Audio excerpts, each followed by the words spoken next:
Dans le chapitre 281 de Blue Lock, intitulé L'équation de l'évolution, Jinpachi Ego nous décrit avec précision le processus de l'évolution humaine. Selon lui, ce sont les génies qui en sont les moteurs, car ils possèdent des gènes déviants que l'on ne retrouve pas chez le reste de l'humanité. En effet, les individus dotés de spécificités biologiques rares rencontrent souvent des difficultés à être compris, et mènent une vie difficile. Pourtant, ces particularités pourraient être l'expression d'un gène destiné à faire évoluer l'humanité. Ceux qui possèdent cette génétique sont qualifiés de génies. Nagi, Loki ou encore Rin en font indéniablement partie. Chacun d'eux dispose de capacités physiques hors normes. Nagi par exemple est capable de maîtriser les objets qui lui parviennent sans le moindre entraînement au football, comme lorsqu'il a réceptionné son téléphone après un rebond sur l'escalier. De son côté, Loki se distingue par une vitesse de pointe fulgurante lui permettant de surpasser la plupart de ses adversaires. Cependant, Jinpachi Ego apporte un éclairage sur cette question. Il explique que la plupart des génies n'ont pas conscience de la puissance de leur génétique et nécessitent souvent l'intervention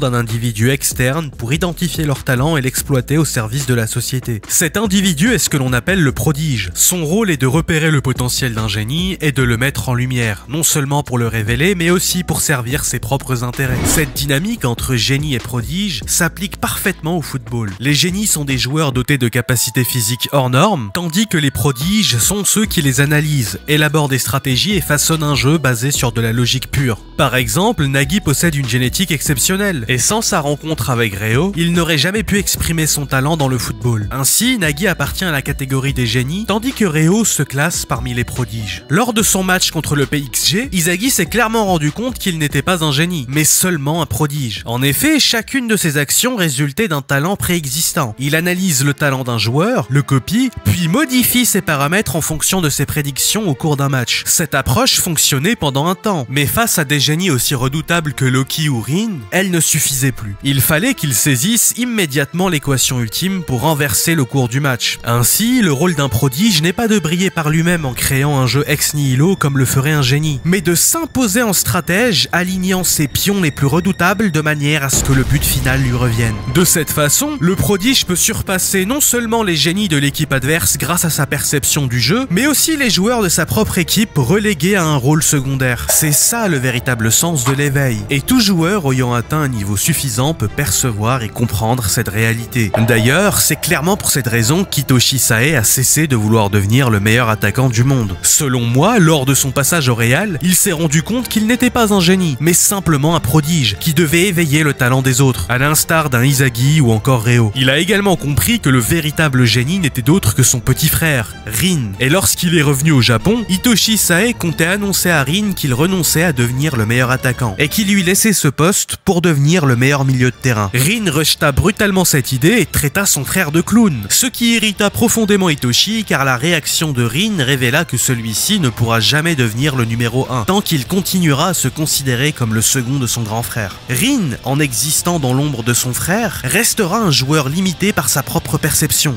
Dès lors, Hitoshi Sae avait compris qu'il devait prendre une décision radicale. Puisqu'aucune parole ne semblait capable de libérer Rin de cette dépendance, il ne lui restait plus qu'une seule méthode, l'humiliation. En l'écrasant dans un duel en 1 contre 1, il provoquerait un sursaut chez Rin, une douleur si intense qu'elle consumerait son attachement passé et attiserait en lui une fureur nouvelle. Dans sa confrontation contre lui lors du match des U20, Sae dit clairement à Rin qu'il doit cesser de l'utiliser comme raison pour jouer au football, tout en le rabaissant par l'insulte. À la fin du match, Sae maintient les invectives en affirmant qu'Izagi pourrait devenir le meilleur buteur du Japon, provoquant ainsi son petit frère. Provoquer l'humiliation du génie Rin pour accentuer son désir de victoire, tel est le plan du prodige Hitoshi Sae. En effet, dès leur enfance, Hitoshi Sae avait repéré le potentiel exceptionnel de Rin, qui avait exécuté une reprise de volée, alors même qu'il n'avait jamais touché le ballon. C'est à ce moment qu'Hitoshi avait compris que son petit frère le surpasserait. Car contrairement à Rin, Hitoshi n'était pas un génie, mais un prodige, un joueur qui ne pouvait atteindre la grandeur qu'en guidant les autres vers leur propre sommet. Dès lors, il s'est fixé un objectif, éveiller ce talent latent et faire de Rin le plus grand attaquant du monde. Et avec cet exemple, on peut se rendre compte que derrière chaque grand génie, il y a forcément un prodige. Par exemple, Nagi ne pouvait pas se servir de son talent seul, mais c'est bien le prodige Reo qui a repéré les capacités de Nagi et les a utilisées pour servir son propre objectif qui est celui de gagner la Coupe du Monde. Mais ce qui est encore plus impressionnant avec Nagi et Reo, c'est qu'ils ont compris cette réalité avant tout le monde. En effet, lorsque les 298 sélectionnés avaient franchi la porte du Blue Lock, eh bien à ce moment-là, les seuls joueurs qui sont restés sur place, c'était Nagi et Reo. Et lorsque Ego les avait interrogés sur leur refus de participer, Nagi avait déclaré qu'il trouvait le discours de Jinpachi barbant, puisqu'il ne voyait aucune difficulté à se visualiser vainqueur de la Coupe du Monde. Ce à quoi Jinpachi rétorque que Nagi n'a aucune chance de réussir. Ryo est pris de colère et il répond à Jinpachi qu'il fera de Nagi le meilleur buteur du monde, et que cette mission incarnait justement son ego. À ce moment précis, Ryo avait clairement pris la position du prodige, et Nagi celle du génie. Ce qui fait sourire instantanément Ego, car il venait de réaliser que ces deux joueurs avaient inconsciemment compris l'équation de l'évolution avant même que le projet Blue Lock ne commence. En effet, ce que Izagi avait pris plusieurs mois à comprendre, Ryo l'a compris en seulement quelques jours. En revanche, là où Izagi ne s'est reposé sur aucun génie et a justement fait d'eux ses pions par lesquels il se hissera au sommet individuellement, Ryo, lui, s'est reposé sur Nagi et a entièrement basé son jeu sur lui, ce qui causera le désintéressement de Nagi, car cette méthode ne le poussera pas à devenir meilleur, puisque si Ryo est celui qui a découvert le talent brut de Nagi, celui qui l'éveilla en revanche n'est d'autre que Izagi. Nagi n'était aucunement motivé au départ, et il s'éveilla au charme du football au cours d'un match contre l'équipe d'Izagi. C'est à ce moment que Nagi s'est mis à se montrer plus entreprenant et à se baser sur ses propres décisions, lui qui s'en remettait uniquement aux directives de Ryo jusqu'à présent. Il commença à s'intéresser fortement à Izagi après que celui-ci lui a fait connaître l'amertume de sa première défaite. Défaite qui lui fit apercevoir une lumière, la même qui le poussa à rejoindre l'équipe d'Izagi en excluant Ryo. Pour ce qui est des génies qui gravitent autour d'Izagi, on peut s'apercevoir qu'au cours de sa quête au Blue Lock, qu'il a exploité le talent de plusieurs joueurs et s'est même servi de ses propres alliés pour les dévorer et devenir plus forts. Le premier d'entre eux est Bashira, et leur alliance s'est conclue dès le premier jour au Blue Lock lors du jeu de loup, lorsque celui-ci prit le ballon à Izagi, lui prouvant par là sa créativité et son potentiel pouvant être mis à sa disposition. C'est ainsi que le génie Bashira et le prodige Izagi ont travaillé ensemble pour éliminer un génie encore plus redoutable, qui est Ryosuke Kira. À ce moment, Bashira et Izagi avaient instinctivement compris que pour vaincre le joueur le plus fort de la pièce, il fallait faire équipe en respectant inconsciemment l'équation de l'évolution. D'ailleurs, Bashira a déclaré qu'il possédait en lui un monstre, une voix intérieure qui lui dictait de faire des passes, de dribbler, et en respectant ses directives, Bashira parvenait à se surpasser. En réalité, ce monstre dont parle Bashira n'est rien d'autre que son inconscient, qui lui donnait des consignes à la manière d'un prodige, puisque tout génie a besoin d'un prodige. Dès lors, l'on comprend que lorsqu'un génie est dépourvu de prodige pour l'assister, celui-ci se fabrique un être imaginaire nommé monstre, qui occupe le poste de prodige et donne les directives au génie qu'il possède. Lors du jeu de loup, Bashira a compris qu'Izagi était le seul en capacité d'incarner le monstre, c'est-à-dire le prodige qui éveillera son potentiel de génie. Mais au moment d'affronter l'équipe d'Izagi, Bashira s'est rendu compte qu'il dépendait abusivement des prodiges autour de lui, et décida de faire disparaître pleinement son monstre, dans le but de se concentrer sur un jeu purement offensif et indépendant. Désormais, Bashira peut tantôt jouer avec des coéquipiers en s'appuyant sur un prodige, comme il l'a fait lors du match face au U20, ou bien se concentrer sur un jeu personnel et égoïste, comme il l'a fait contre Izagi. Pour ce qui est des autres génies sur lesquels Izagi s'est appuyé, on peut dénombrer Nagi, Baro et potentiellement Rin. Alors pour le cas de Nagi, c'est évident. Après sa défaite, celui-ci a naturellement reconnu Izagi comme étant son prodige à servir, et ils se sont influencés mutuellement tous les deux pour faire face à Rin. Nagi a pu s'éveiller et constamment progresser avec Izagi jusqu'à l'arrivée de Baro qui est venu compliquer les choses. En effet, Baro est un génie qui refuse à ce qu'un prodige lui mette la laisse autour du cou. C'est pourquoi il a refusé de jouer le collectif, allant même jusqu'à avoir un éveil inversé, où le désir de renverser ses propres coéquipiers a supplanté le désir de la victoire. C'est pourquoi il est devenu un antagoniste, dont le rôle sera de constamment dévorer le jeu d'Izagi afin de conserver sa suprématie de roi du terrain. Pour ce qui est de Rin, Izagi a plusieurs fois tenté de dévorer son jeu sans avoir de succès. Il a même perdu contre lui à cause du hasard, et Rin a toujours refusé de faire d'Izagi son prodige. Et cela est logique, puisque le véritable prodige de Rin, c'est Sae, comme je l'ai mis en évidence antérieurement. Ce qui signifie qu'Izagi est un prodige sans génie fixe. Nagi s'est finalement rangé aux côtés de Ryo, tandis que Bashira n'est pas dans le même club que lui. Cela signifie que le seul génie qui reste pour servir le talent d'Izagi n'est d'autre que le Messie d'Aomori, dont on n'a pas vu les capacités, puisque l'auteur du manga nous cache mystérieusement ses aptitudes, alors même qu'il nous les tease depuis le début. Je rappelle qu'il était dans l'équipe de Baro et Narua, et qu'après la défaite de leur équipe, c'est lui qui a été choisi. Ce qui signifie qu'il était aux yeux de ceux qui l'ont sélectionné bien plus intéressant que Baro. Il s'est par la suite blessé face aux joueurs professionnels, et tout ce que l'on sait, c'est que son style de jeu rappelle celui de Messi. Alors il est évident selon moi que le Messi d'Aomori a été blessé par Baro lorsque celui-ci a voulu lui voler le ballon. Cependant, il a joué malgré sa blessure, jusqu'à totalement être en incapacité de faire face aux joueurs professionnels. En fin de compte, cette recherche du duo parfait par le génie et le prodige cache une réalité sous-jacente que nous allons aborder immédiatement.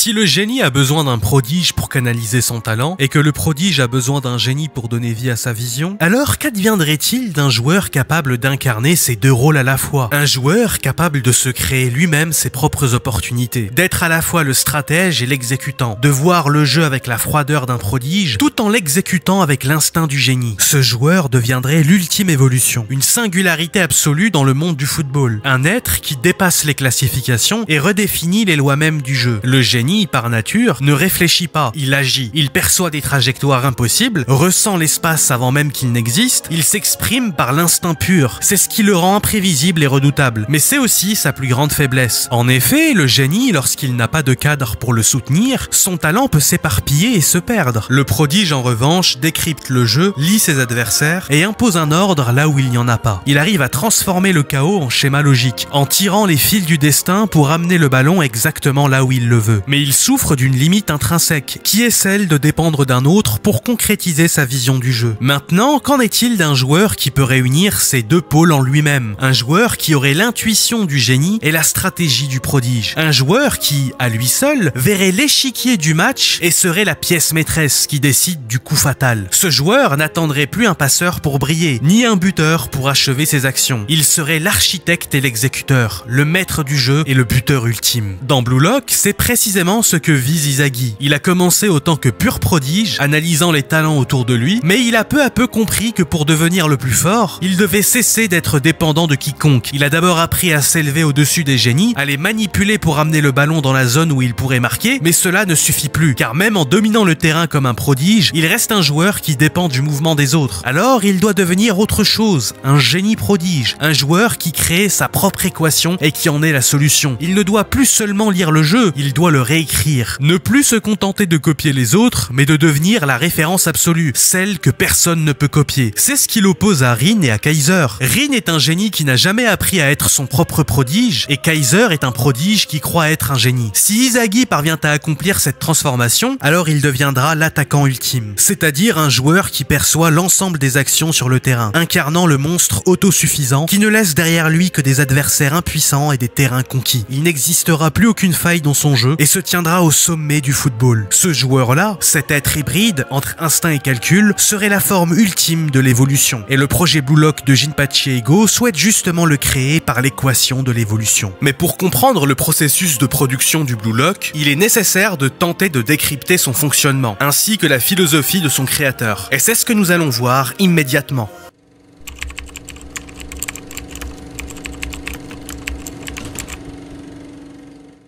Le collectif porte la gloire, l'individu porte la faute.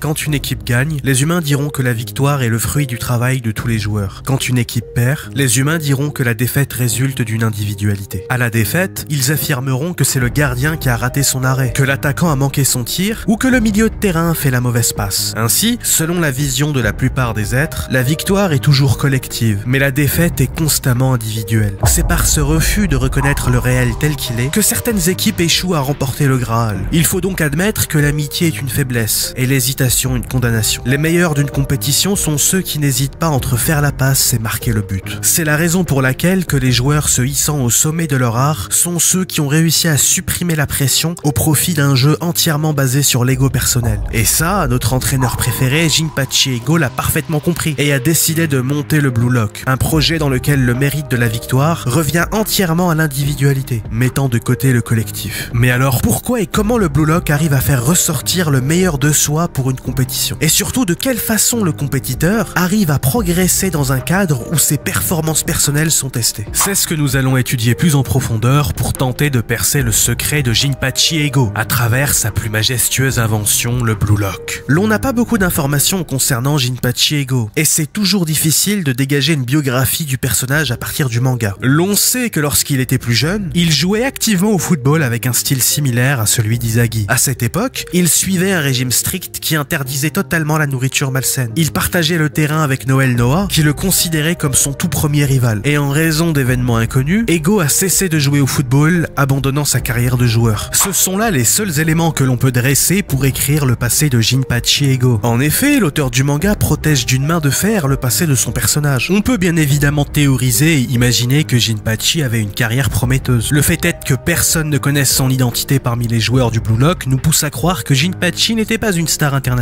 L'autre élément troublant est que Noah identifie clairement Jinpachi comme son premier rival, ce qui laisse entendre qu'ils avaient un niveau similaire. Mais alors, une question demeure. Si Jinpachi Ego était si fort au foot au point que Noah le reconnaisse comme rival, pourquoi son nom n'est-il pas connu des nouvelles générations? En effet, lorsque Jinpachi s'est tenu en face des 300 joueurs qu'il avait sélectionnés, aucun ne le connaissait. Ryosuke Kira le voyait comme un parfait inconnu, de même pour Izagi. Certains lui manquaient ouvertement de respect, ce qui nous force à nous poser deux questions fondamentales. Si Jinpachi Ego était un joueur redoutable, en mesure de rivaliser avec les plus grands, pourquoi est-ce que personne ne le connaît? S'il faisait partie des meilleurs joueurs, pourquoi a-t-il arrêté sa carrière pour devenir entraîneur? Les réponses à cette question résident bien évidemment dans le Blue Lock, qui est un centre d'entraînement construit dans le but de donner naissance au meilleur buteur de l'histoire du Japon. Et nous allons plonger plus en détail dans son fonctionnement pour obtenir les réponses que nous cherchons.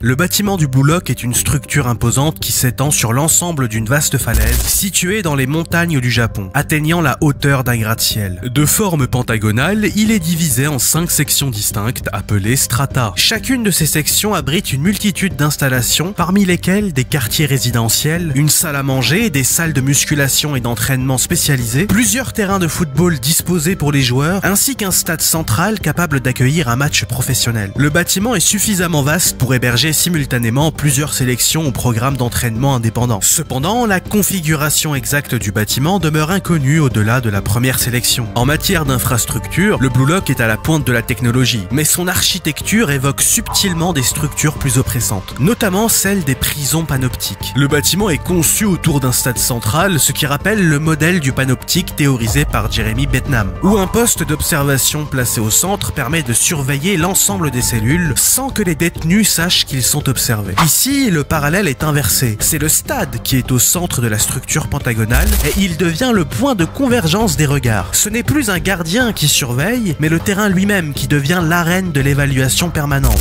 Les 5 stratas disposés autour du stade fonctionnent comme des ailes isolées, chacune contenant ses propres installations, mais toutes orientées vers ce centre névralgique. Ainsi, chaque joueur évolue sous la pression constante d'être observé, jugé et comparé, même lorsqu'il ne foule pas la pelouse. Cette architecture n'est pas anodine, elle impose un climat de compétition extrême et renforce le sentiment d'enfermement, à l'image des prisons où le contrôle psychologique est omniprésent. Le Blue Lock conditionne ses joueurs à se surpasser sous le poids d'une surveillance implicite et d'une hiérarchie rigide. Le système cloisonné des stratas limite les interactions et exacerbe la rivalité, créant une atmosphère de tension constante. Et cela se révèle être d'une efficacité redoutable, parce qu'en seulement quelques jours, Izagi et les siens ont vu leur niveau progresser d'une manière fulgurante, passant de simples joueurs de club amateur à footballeurs de rang professionnel d'une valeur de plusieurs millions d'euros. Cette ascension éclair n'est pas un hasard. Elle est le produit d'une méthode d'entraînement radicale qui mise tout sur l'ego, la pression psychologique et la compétition brute. Mais alors, comment le Blue Lock parvient-il à provoquer une telle évolution en aussi peu de temps? Et surtout, quels en sont les véritables impacts sur les joueurs, que ce soit mentalement ou émotionnellement? Eh bien, pour le comprendre, il faut revenir au cœur du projet Blue Lock, qui repose sur une idée extrêmement simple mais dévastatrice, c'est-à-dire d'éliminer les faibles et garder les forts. Pour atteindre cet objectif, Jinpachi Ego a mis en place un système de sélection qui ne laisse aucune place à la médiocrité. Chaque phase est pensée pour isoler les joueurs de leur zone de confort, les forcer à prendre des décisions sous pression et les confronter sans relâche à la possibilité de l'échec total. La première sélection illustre parfaitement cette philosophie. Les 300 joueurs sont répartis dans 25 équipes classées de V à Z, où la hiérarchie détermine immédiatement la valeur perçue de chaque groupe. Dès le départ, la notion de meilleur et de pire est gravée dans l'esprit des joueurs. Cette hiérarchisation installe une dynamique toxique où chacun lutte non plus pour l'équipe mais pour son propre salut. Et c'est précisément ce que Jinpachi Ego cherche à provoquer, à savoir l'effondrement des valeurs traditionnelles du football japonais. Le Blue Lock ne veut pas de joueurs altruistes, il veut des prédateurs, des attaquants prêts à tout pour marquer, dominer et écraser leurs adversaires. Le génie du Blue Lock réside dans sa capacité à retourner les principes fondamentaux du football. En règle générale, les entraîneurs traditionnels traditionnel valorise le jeu en équipe et la passe décisive, contrairement à Jinpachi Nego qui prône l'individualisme extrême. Chaque joueur est constamment évalué sur sa capacité à briller seul, à prendre des initiatives et à faire la différence sans attendre l'aide des autres. Mais ce système a une conséquence inattendue. Il révèle les véritables natures des joueurs. Izagi en est l'exemple parfait. Lors du premier test au jeu du loup, Izaki s'éveille et frappe le ballon d'une volée, lui permettant de débloquer la capacité qu'il gardera tout au long de l'œuvre, qui est la reprise de volée. Initialement considéré comme un joueur sans grand talent, il développe rapidement une capacité stratégique hors norme, analysant les espaces, lisant les mouvements adverses et transformant ses faiblesses en force. Alors qu'en temps normal, il avait été considéré comme inférieur à Ryosuke Kira. Mais hélas, tout le monde ne s'adapte pas. Certains joueurs s'effondrent sous la pression, sont incapables de surmonter la solitude imposée par ce système, et ils se mettent à développer des comportements agressifs et narcissiques. C'est là que réside la puissance et le danger du Blue Lock. Il éveille certes des attaquants talentueux, mais cela peut impliquer la création de monstres de compétitivité. Des joueurs pour qui la fin justifie les moyens. Mais si la méthode est efficace, elle est également destructrice. Chaque joueur est traité comme un produit brut qu'il faut façonner, affiner et si nécessaire, jeter. Ceux qui échouent sont éliminés sans avoir de seconde chance. C'est une logique darwinienne appliquée au football. Seuls les plus forts survivent. Une sorte de sélection naturelle où la carrière du perdant est tuée. Cependant, cette mécanique impitoyable soulève une question cruciale. Jusqu'où peut-on pousser un joueur avant de le briser? Le Blue Lock ne se soucie pas de l'équilibre mental ou émotionnel de ses participants. Ce qui compte, c'est le résultat. Si un joueur est détruit psychologiquement dans le processus, cela importe peu tant qu'un autre ressort plus fort. Jinpachi Ego le sait parfaitement. C'est même le cœur de sa vision. Pour lui, le football est un champ de bataille et l'attaquant est le soldat ultime, qui est celui qui prend les décisions les plus risquées, porte l'espoir de l'équipe et doit être prêt à tout sacrifier pour marquer. Il n'y a donc pas de place pour les hésitations ou les états d'âme. C'est là que le personnage de Jinpachi Ego devient fascinant. Est-il un génie du football japonais capable de révolutionner le jeu, ou est-il simplement un bourreau qui broie des jeunes talents au nom de son idéal de l'attaquant parfait? Ce qui est certain, c'est que son approche possède un impact profond. Le Blue Lock a produit des joueurs qui dépassent leurs limites, repoussant les frontières du talent et de la stratégie. Mais à quel prix? Le spectateur est laissé face à ce dilemme. Faut-il sacrifier les valeurs traditionnelles du football, qui sont l'esprit d'équipe, la camaraderie, le respect du jeu, ou bien mettre fin au projet Blue Lock et adopter une stratégie plus traditionnelle? La réponse à cette question se trouve dans le sacrifice d'ego, qui constitue la base de son secret.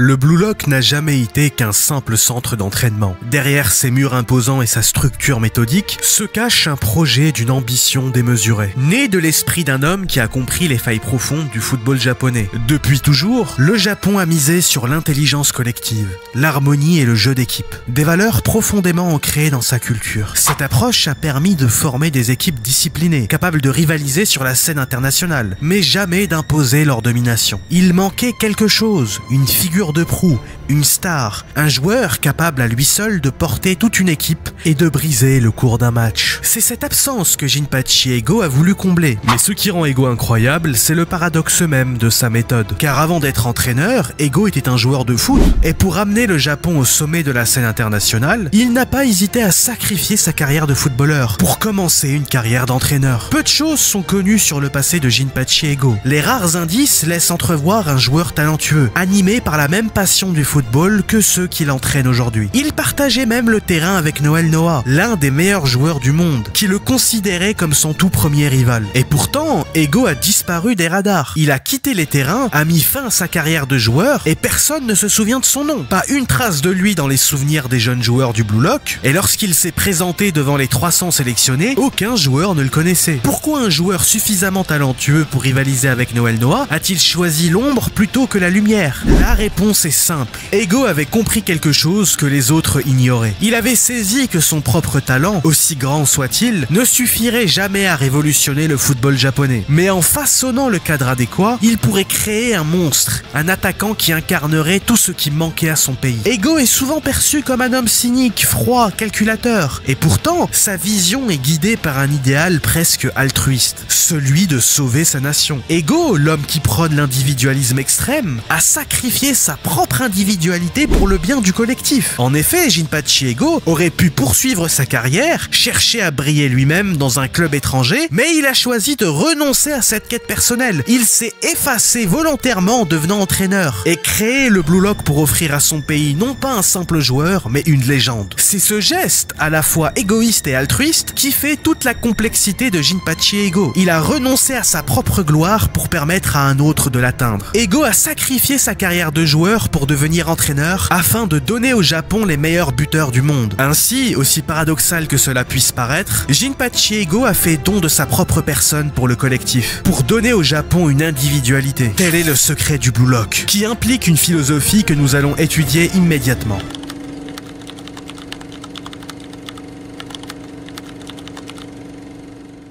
Jinpachi Ego, par son sacrifice, a fondé un système qui renverse la logique même du sport collectif. Dans le football traditionnel, la victoire est toujours attribuée au collectif. Quand une équipe gagne, on dira que la victoire est le fruit du travail de tous les joueurs. Quand une équipe perd, les gens ont tendance à pointer du doigt les erreurs individuelles. Mais Ego a balayé cette logique avec le Blue Lock. Dans son système, victoire et défaite reposent exclusivement sur l'individu. Chaque joueur est confronté à sa propre responsabilité. Il n'y a plus de place pour se cacher derrière la performance d'une équipe ou l'échec d'un coéquipier. Si tu gagnes, c'est grâce à toi. Si tu perds, c'est entièrement de ta faute. Cette philosophie pousse les joueurs à se surpasser, car le poids de la défaite devient insupportable et la valeur de la victoire incommensurable. En poussant cette logique à l'extrême, Ego a recréé l'essence pure de la compétition, celle où chaque victoire est un reflet de la volonté individuelle. Alors que le sport collectif dilue et supprime les mérites individuels, Ego a instauré un système où chaque but est une affirmation de soi, chaque passe un choix stratégique et chaque défaite un retour brutal à la réalité de ses propres limites. C'est une vision brutale, certes, mais qui a l'avantage de révéler la nature profonde des joueurs. Qui est capable de supporter cette pression? Qui peut se relever après l'échec? Qui est prêt à s'affirmer dans un monde où la moindre faiblesse est exploitée par l'adversaire? Et c'est sur ces notes que cette vidéo se termine.